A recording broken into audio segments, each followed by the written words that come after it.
स्वागत है आप लोगों का इस वीडियो में।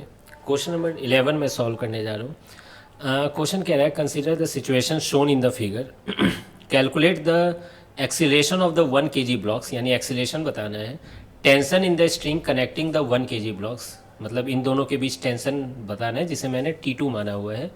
और तीसरा tension in the string attach to 0.5 kg, है ना, तो ये T1 भी निकालना है। ठीक है, तो अब आप देखिए, चूँकि ये रस्सी से कनेक्टेड है, ये एक रस्सी है तो यहाँ T1 होगा तो यहाँ भी T1 होगा, और ये दूसरी रस्सी है तो यहाँ T2 होगा तो यहाँ भी T2 होगा।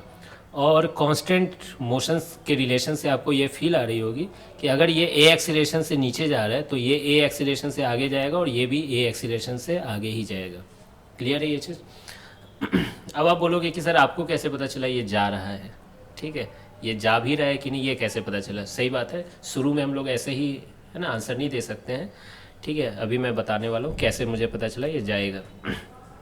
तो मैंने देखा कि इस पर एक्सटर्नल फोर्स क्या लग रहा है, तो 0.5 kg है, तो 0.5 इंटू जी एम जी, यानी 5 न्यूटन लग रहा है नीचे। यही पुल करने की टेंडेंसी रखता है, लेकिन इसको रोकने वाला आज फ्रिक्शन भी मौजूद है, F1 एंड F2, है कि नहीं? अब ये F1 की मैक्सिमम वैल्यू क्या होगी, मैं देखना चाहता हूँ कितना तुम मैक्सिमम लगा सकते हो। तो म्यू एन होता है ना, म्यू इंटू एन होता है। अब बताइए, म्यू की वैल्यू 0.2 है और नॉर्मल की वैल्यू क्या 10 न्यूटन है ना, यहाँ नॉर्मल ऊपर लगेगी, नीचे एम जी लगेगी, 10 न्यूटन। ठीक है, तो फिर ये कितना हो गया, 2 न्यूटन हो गया। ठीक उसी प्रकार यहाँ पे F2 की वैल्यू क्या होगी, अगेन म्यू एन होगा। म्यू की वैल्यू कितनी है, 0.2, और नॉर्मल की वैल्यू अगेन 10 न्यूटन है। क्या आप समझ रहे हो ना, एम जी नॉर्मल बैलेंस कर रहा है एक दूसरे को, तो ये भी 2 न्यूटन है। तो ये दोनों फोर्स किधर लग रहे हैं, बाहर लग रहे हैं। तो अगर मैं एक सिस्टम कंसीडर कर दूं, ये 1 kg एंड 0.5 kg वाले ब्लॉक्स को एक सिस्टम की तरह ट्रीट करूं, तो ये टेंशन तो इंटरनल फोर्स हो जाएंगे।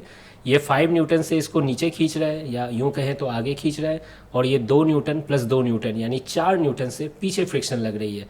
तो ऑब्वियस है ना कि 5 newton is greater than 4 newton. तो this means that this 0.5 kg block will come down, है ना, विद सम एक्सीलरेशन, लेट से ए। क्या यहाँ तक समझ में आ रहा है? तो मैं एक्सीलरेशन तो एक लाइन में भी लिख सकता हूँ, कैसे, net external force divided by total mass. पढ़े हो ना ये चीज़, force equal to mass into acceleration. अब बताइए नेट एक्सटर्नल फोर्स कितना है, 5 माइनस, है ना, 2 प्लस 2, समझ लो, 5 है ना नीचे, मतलब आगे के डायरेक्शन में एक्सीलरेट कर रहा है, और ये 2 न्यूटन पीछे के डायरेक्शन में लग रहे हैं। और टोटल मास कितना है आपका, 1 प्लस 1 प्लस 0.5 यानी 2.5 kg।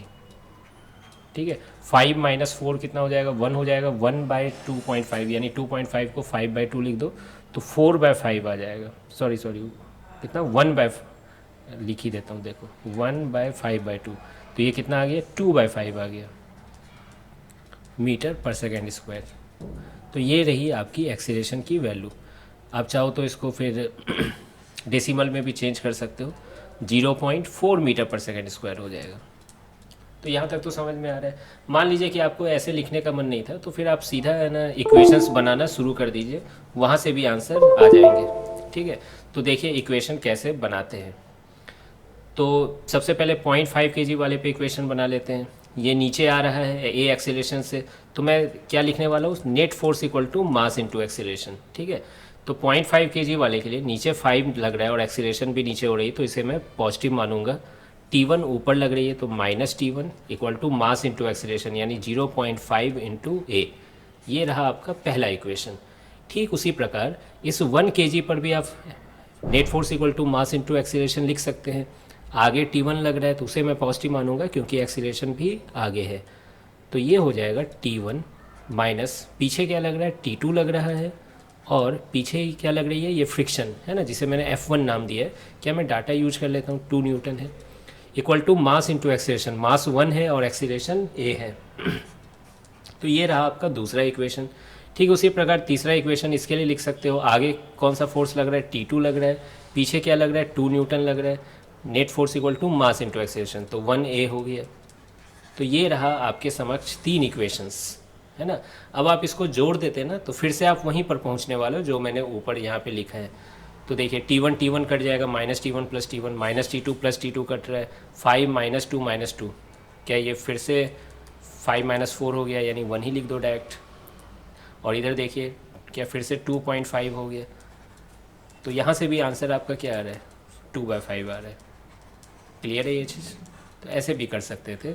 बाकी हमें T1 और T2 भी चाहिए। क्या आपको साफ लग रहा है कि किसी एक में पुट करते जाएंगे तो मिलता जाएगा? तो जैसे T2 कैसे निकाले, थर्ड इक्वेशन में पुट कर दे रहा हूँ, तो T2 -2 है, उधर भेज दूँ, 2 हो जाएगा।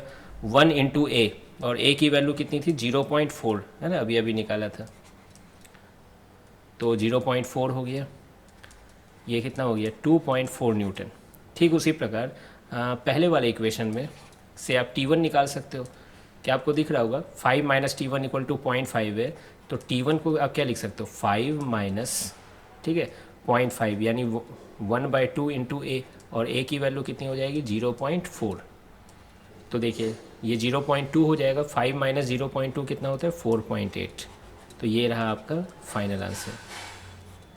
तो यही सब चीज़ें पूछी गई थी इसमें, आप देख सकते हो, है ना। ये बी पार्ट का आंसर, ये पहले ए पार्ट का आंसर हो गया, ये बी पार्ट का आंसर हो गया, है ना। T2 ही तो है, स्ट्रिंग कनेक्टिंग 1 kg ब्लॉक्स, और ये सी पार्ट का आंसर हो गया।